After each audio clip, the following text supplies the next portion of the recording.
Hello, hello. Welcome back to another episode of Foreign Takes. I'm your host, YT, here with Mr. KG and Mr. Big Lev. Boys, the Premier League is back. New season is back on the menu. Listen, at least we had both Euros and Olympics, right? It felt like a relatively short summer, all things considered. I mean, for some clubs, yes. For some clubs who struggle to buy a player, it's a pretty long one. We'll get to that. Let's just start off with the last game that just happened, which was the Community Shield. Manchester City won, Man United won, and then Man City, of course, won it on penalties. Was there much to take from this game? It felt like a glorified friendly for the first 80 minutes, honestly. Yeah, it's a glorified family, as you mentioned. I mean, if you had it won, it would be the biggest trophy since FA Cup. But I mean, Oh, they is didn't. that right? Nah, I'm just kidding. But it was a glorified. It was good to see that United doesn't have 85 shots on target conceded, although Haaland played. Some big things that you can continue on saying is that Haaland doesn't appear in big matches. As an observation, again, relatively useless performance from him. Other than that, United looked solid. Expecting a better season this year. I mean, there's not a lot you can expect from finishing eighth, Yeah, that's but true. yeah, But the that's game, it's like even City, you look at them, it's like half of them had just come back the week before, the other half were kids. The only Oscar Bob stood out though. I have to say yeah, that kid looked fantastic. In all honesty, yeah. It looks like that they will be a force, but we'll see what the 115 Chargers end up with. so we might as well jump to that. So Premier League, I don't know if it's official or not, but now they're saying they're going to start prosecuting it in September, but they're not expecting any sort of outcome until the end of next season. Or is this more of nothing, boys, or is there? Do we think something will actually start finally? I've been telling you boys to, give up hope. They're not gonna be punished. At most, they're gonna get a slap on the wrist, which will be like maybe two transfer windows that'll be like banned, and or told to, keep it low spending. They're not gonna get relegated. They're not gonna get stripped of titles. Nothing's gonna happen to them. Okay, they're just gonna buy everyone they need to, or silence them in other ways. Of course, Premier League also doesn't want to create an example of punishing their biggest teams harshly because they don't want to have another, culture poly. Yeah, I agree. I came across that point of view as well on the plethoras of the internet opinions that Calciopoli is what you could argue blew up Serie A from being the number one league. I mean, it was spiraling downwards either way, but Calciopoli kind of made it Serie A not number one anymore with their number one attraction going down to Serie C. But suffice it to say that I don't think that anyone in City will stay as Buffon and Del Piero did. And Cannavaro stayed, I think, for a season or he Yeah, and left then he dips. immediately. I Yeah, think he left immediately or a season, I don't remember. But Nedved stayed. So all the legends stayed on. I doubt that Haaland stays with City in the championship or Jack no, Grealish. He'll probably go in a pub and drink. yeah, it'll be interesting, honestly. And also, there's the whole thing that Pep's contract expires at the end of the year. Like, so when the stuff is about to come in, there's the England job. It just feels like all the stars are aligning that something will happen at the end of next year. It's gonna be interesting times. I think something will happen, and I don't think nothing will happen. To be fair, I feel like it's going to be either a transfer ban or a points deduction for next season. Maybe like they could strip one title away. It's not going to be like I don't think they're going to get relegated. I don't think the English league is going to go that far. Oh no, There's never. going to be they're going to find a middle ground. They're going to find some sort of a punishment for them. But I think that would be a good excuse for Pep to be like, oh, you know what? We can't buy anyone for 2 years. This squad needs a restart, a reshuffle. So I'm leaving. And it also explains why City's not buying anyone. Speaking of buying anyone, I feel like that's a good transition. So it's been a quiet summer. I think we can all agree. Overall, just in general, it's as a league, it feels like it's been one of the quieter transfer seasons. But I wanted to basically get a little bit of a take from you guys, just like quickly touch on your window and then see what you think about it. So we might as well start with you, Me? Mr. KG. Me? Yep. So Manchester United. This is good timing. So primarily, as of today, I'll just very quickly skim there. So you guys obviously brought in Lenny Euro, a center back. Matthias De Ligt, another center back, which is crazy. You have two center backs in already. Of course, Wan-Bissaka has left and was replaced by Mazraoui. The other main ones really are like Xerxes in, Greenwood's out. Overall, how are we feeling transfer window wise? I think United have been doing what you would have expected in your dreams at the end of the season. They're 80% there. Like they need to bring in a defensive midfielder, which they're looking very heavily of swapping or slash doing a deal with PSG where Sancho goes to PSG, which was going to be amazing if they moved Sancho and they moved Greenwood and they refurbished the whole back line in each the whole team under the main spine. So two defenders, a defensive midfielder. You don't need an attacking midfielder because you got Mount and Bruno and a striker. I think United's going to be 10 out of 10 window. They're going to be competing in the top three in my Okay, books for sure. interesting. So now that's a 10 out of 10. Agreed.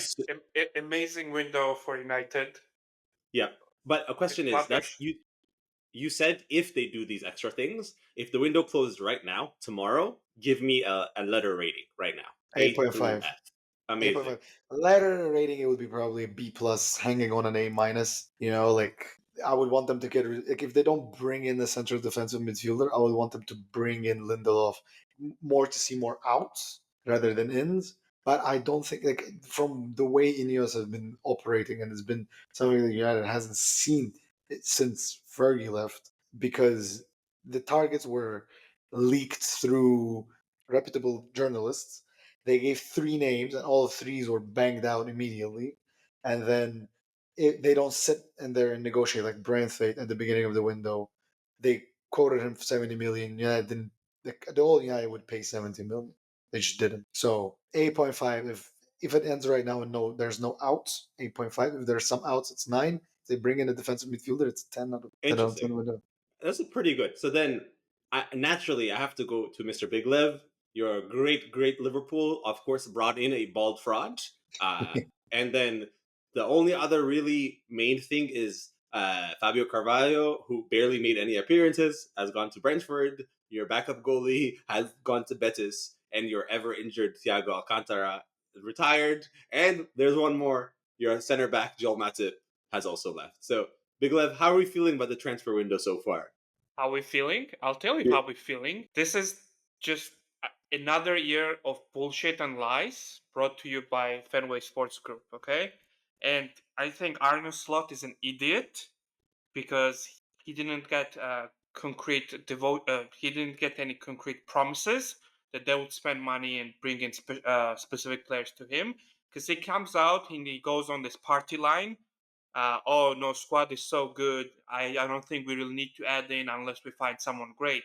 No, the squad is not really good. If the squad was really good, we would have won Premier League last year. If the squad was really good, we wouldn't be waiting to buy a holding midfielder for 3 years and failing miserably at it. Okay, this is just, and they tell you these lies, and there's a huge swath of Liverpool fans who come out and regurgitate this bullshit to you while they don't understand what's going on. Okay, the squad is pretty thin. We lost a center back. We're down to four center backs, one of which was on loan last year and actively trying to move. So you're basically have Van Dijk, Konate who's always injured, Gomez who's injured a lot, and the youngster who like is had a promising season but is still very much a youngster. So you're looking at those four. You're looking for no new contracts for Van Dijk, Salah, Trent, who are all out of contract next year. Huge gap at number 6. Another shit show transfer with Zubamendi, who they thought they had in a bag, and who, by the way, what a loser that guy is. He's like, oh, I'm staying for the food and the mountains. Okay, get a You're grip on just yourself. That's like the most loser line I ever heard.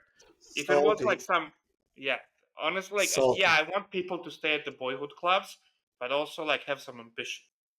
I want people to But stay at the again, boyhood clubs, but not when it involves my team. That's what he's really no, Yeah, saying. bro, just not when it's a team that never's gonna win anything.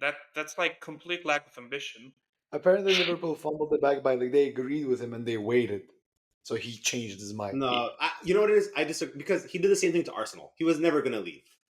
That's my take with Zubin. I mean, He there are was players like that, you know. No, no, no. You Like, gotta move on. bro, they agreed that he said he was gonna leave and then he went back. So whatever, yeah. But it's how do you not have a backup plan? How is it that over 3 years you haven't found scouted one normal defensive midfielder?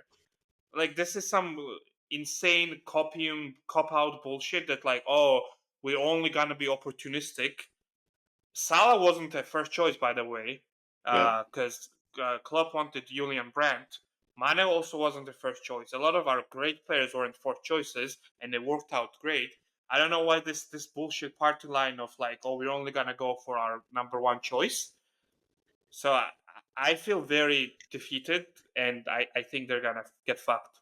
So This then sounds exactly like Glazer when United yeah, were like the yeah, last was truly exactly. identical.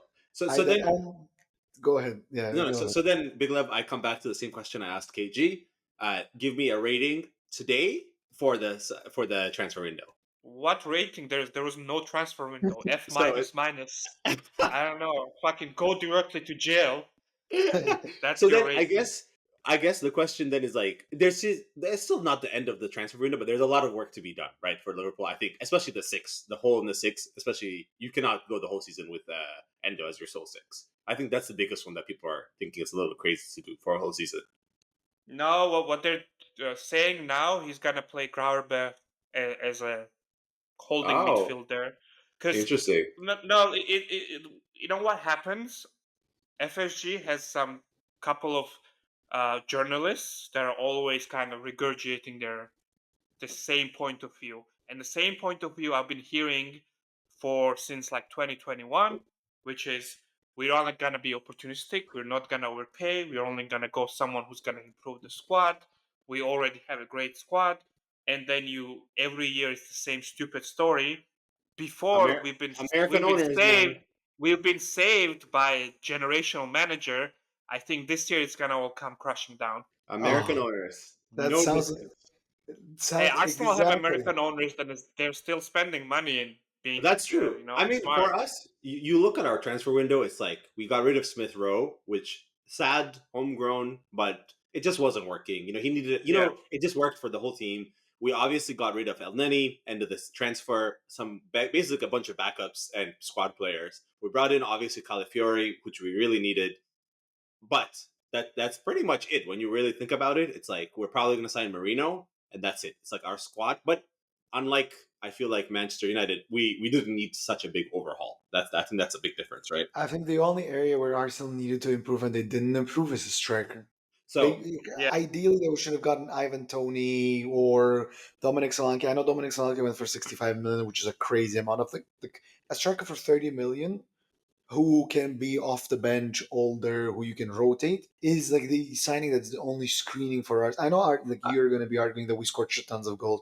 Why do we need a no, no, striker? no. I agree. I agree. We need a different profile. That's what I Yeah, always come back to is Mhm. like Havertz did an amazing job, and I think we could genuinely for 65% of the games Havertz is fine. No, I Uh, just but it works, right? You saw we won like literally a record number of games. Of course, we didn't take it. open your eyes. Open your eyes. I opened my eyes, saw scoring 3 goals every game. No, but I completely agree. But with the rumors that Eddie Nketiah is going to be sold either to one of the promoted teams or Bournemouth because they need a replacement for Solanke, or Marseille seems to be spending a ton of money, I think if we sell him, we will bring in a different profile. It's just it's hard, right? You look at Osimhen, the best example I use just because everyone talks about him. Laurentis EDL is trying to still get him for 140 million. He's being a difficult. So I agree with you, but at this stage, it's just like what are you going to do, honestly? I'll trade you Darwizi for Declan Rice. I think that's a fair. It's funny because I love Darwizi, but I think we need someone a little more clinical because he is the least clinical, most chaotic player I have ever encountered. My God. before we move on to our favorite juicy team, and we know who we're talking about. They have three teams. They're basically an NFL team within the Premier League. I wanted to say like about Liverpool. It's eerily similar to 2013 United, just Go and watch that window. Listen to David Moyes' interviews. This is what awaits Liverpool. They're going to do one or two signings. They're not going to sign zero people. Like this whole argument and having mouthpieces for journalists who go and say, "Oh, we have a perfect squad," was exactly the same vibe that United were giving off. Go and listen to David Moyes' podcast when he says that we agreed Cesc Fabregas. He was our number one target. By the time he said no to us, it was the end of the window. We wanted Gareth Bale. He said that No, he no. was going to Real Madrid, end of the window, and they got panicked and got mad around Fellaini. This is exactly what's going to be with Arne Slot. Liverpool are going to have a bad season. Slot is going to get fired, and then they're going to bring in a new player. By that time, I think Liverpool is going to be much more smarter because Trent is going to be gone, Salah is going to be gone, and Van Dijk is going to be gone, and they're probably going to spend. But I don't think they want to spend this window just because they spent the last window. Or they're gonna panic because we know Liverpool panics too. They almost bought Lavia for 100 million. So the Insane. end of the I window Caicedo. is gonna be We're thinking of Caicedo, not Lavia. Caicedo, Caicedo. Caicedo. So that's actually They a good time to transition to talking about, I think, the craziest window of all of them. Not that we want to talk too much about them, but I think we have to talk about Chelsea. The insanity that is going on at Chelsea, right? So I saw the Chelsea transfer. I saw this graphic earlier, which was like Todd Bowley's era. Chelsea is like number 14 in the all-time spend or something insane. So far, and I'm just going to touch on the top ones. They brought in Pedro Neto, right winger, for 60 million, Mr. Injured. Dewsbury Hall from Leicester for 35, which is fine. I'm not even going to list all the goalies because they have, I think, 3 goalies signed, plus they had 2 coming back from loan. Doesn't account for the under 21 Omari Kellyman from Villa. I could keep going. They got another center forward, a left back, a defensive midfielder, and that doesn't account for all the under 21s that they've signed that are going to be coming when they're allowed to legally. This people that they got rid of, Ian Matson, who had an amazing second half of the season with Dortmund, but couldn't get in front of Chilwell or Cucurella, so they sent him to Aston Villa. Lewis Hall, same thing to Newcastle.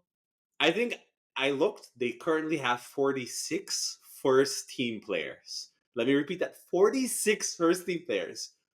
Can one of you two explain what the fuck is going on with this team?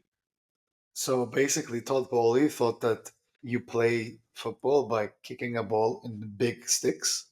And in those games, you had 2 teams of 11, and then someone told him that no, in this football you also need to have substitutes. So I went, okay, so if I have 2 teams of 11, I need another substitute of those 11. So that's essentially the math that he works with, 22-22, and It's it insane, right? Like, works out. is there actual reason? Big Lev, maybe you have insight that's not crazy like KG, because honestly, that's the best conspiracy theory I've heard so far. well, they have identified people at the very like director of football level, but they're not sure. Like I think they're not sure about their coach, their manager. So they're just getting people, and then once they find a good manager, it's gonna be his job to just get rid of whoever he doesn't want. But Because isn't the same issue I that they think had with? Chelsea knows that they're gonna get transfer window banned for a year Oh or so. yes, In it, yeah. I think so that's they're for like, sure. let's just get some players in because we won't be able to do it probably in the next year or so, and then just figure out how to get But all the pieces together and then figure out how they fit. But the thing is, they're not allowed to sell in the transfer window. Also, if they get banned, they won't be allowed to. So the thing is, I always come back No, to. I they agree with. will be able to sell. They won't be No, able they to will. register. No, they won't be able to sell. I was looking at it.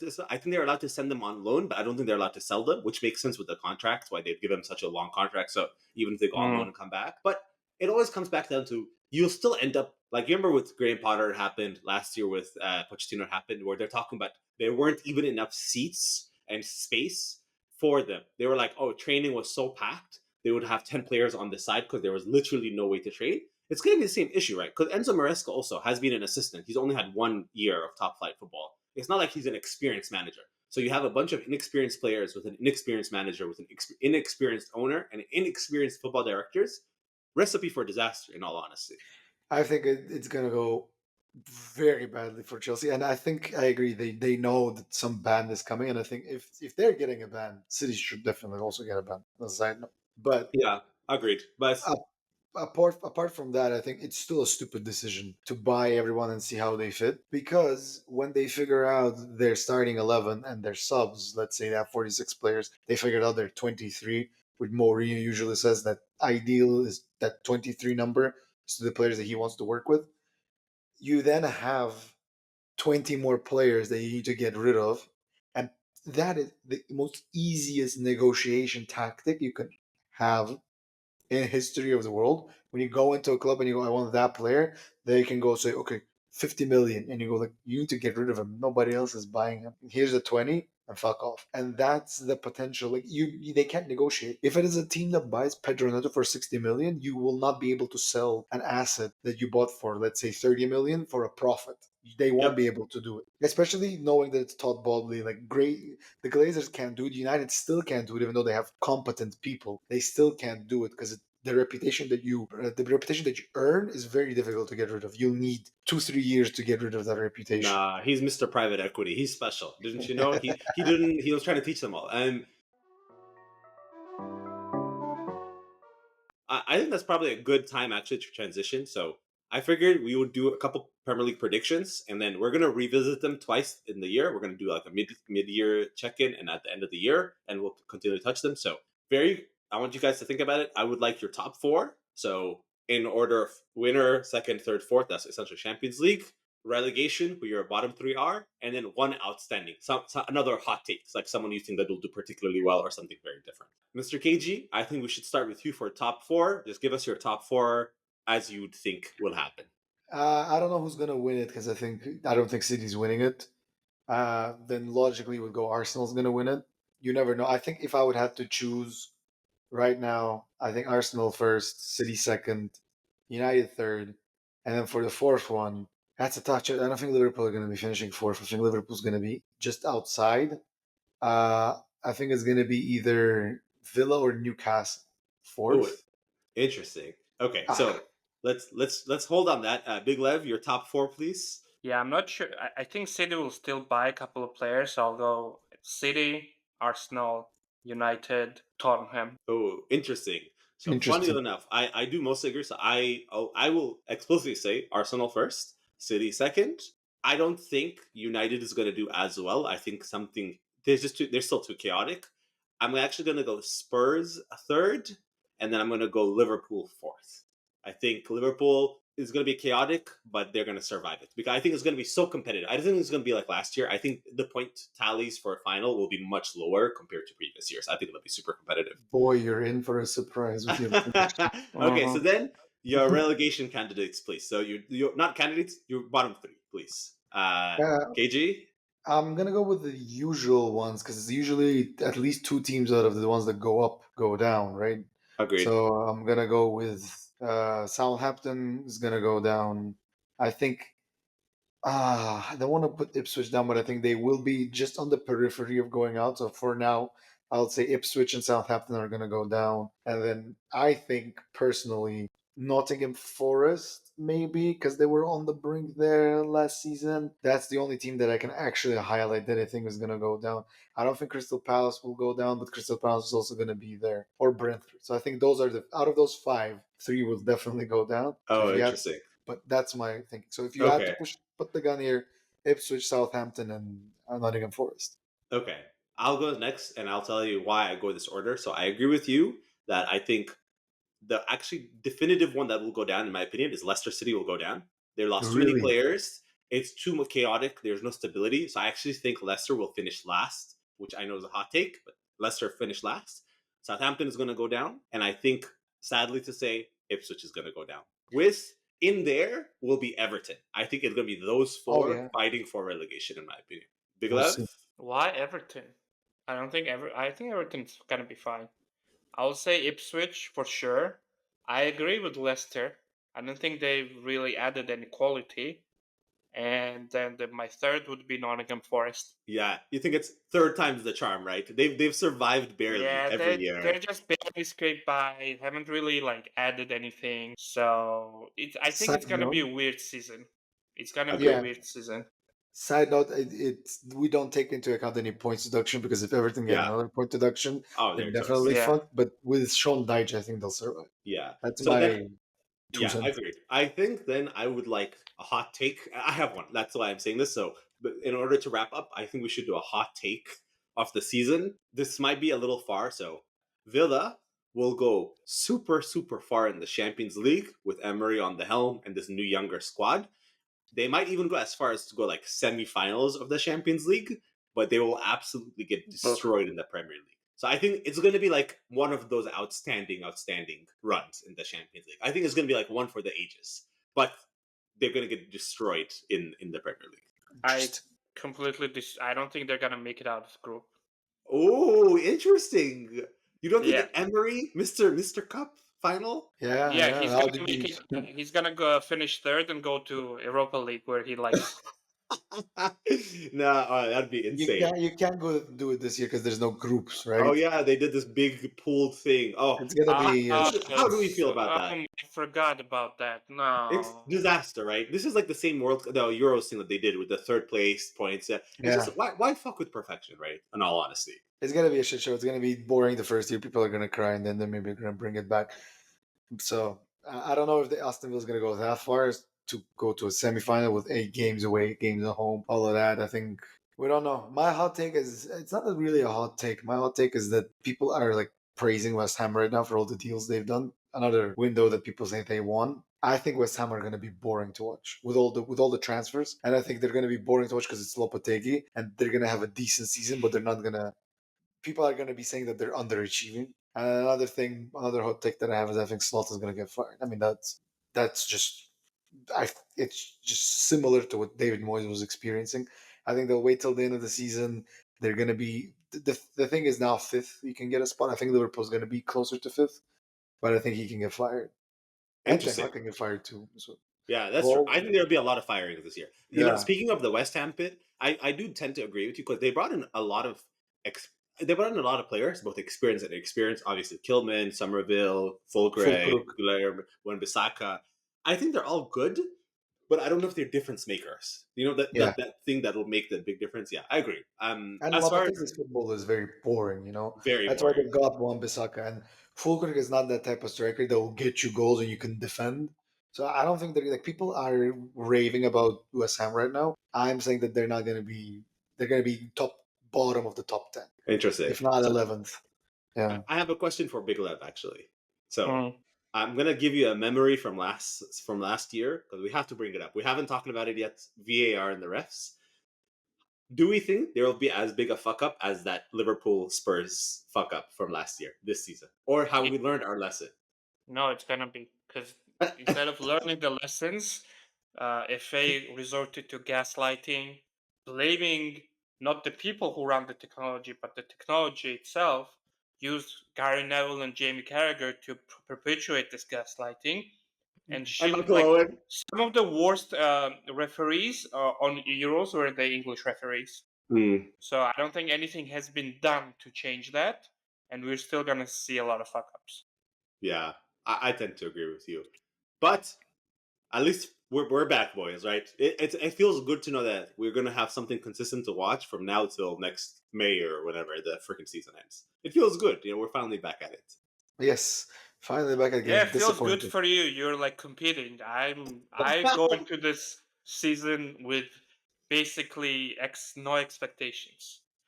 It's Um, better that way. Honestly, it's much healthier that way. I'll tell you that Liverpool is going to sign players, which is going to turn heads, but we'll That, see. no, they're that's gonna what I sign put. shit. They're gonna do another Endo signing, man. It's gonna be another something. Oh, I know he's so good. Slot really rates him, but it's Slot is not Klopp, okay? And he can't That's true. just pull the rabbit out of his bald ass. Uh, here's That's a true. here's a prediction. The Slot is not Club is going to be trending on Twitter in February That's or a pretty whatever. good one. I like. We should start Yeah. that soon ourselves. Yeah. Anyway, that's a wrap for us today. We will cover our own predictions in 2.5 weeks once the transfer window is closed. I think you guys are right. There'll be a lot of changes, and then of course next week we will be back at our usual slot to review the first weekend of Premier League game With a You new mean Slot? format.